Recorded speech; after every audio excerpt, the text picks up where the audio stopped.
How to recover unsaved edits in Zodo PDF editor. If you want to recover unsaved edits on Zodo PDF editor, first of all, let's go into the app. For assuming now, like I worked on a page and then I worked on the PDF and I did not save it. So what I'm going to first click on is click on files. Then I'm going to click on the recent. You can see it at the edge there.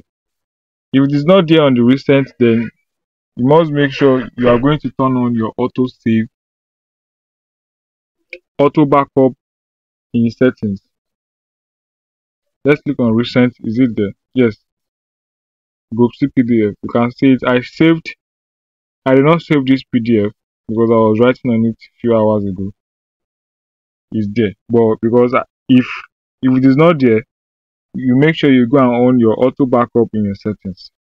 You can watch that in the next coming video on Zodo app. Thank you.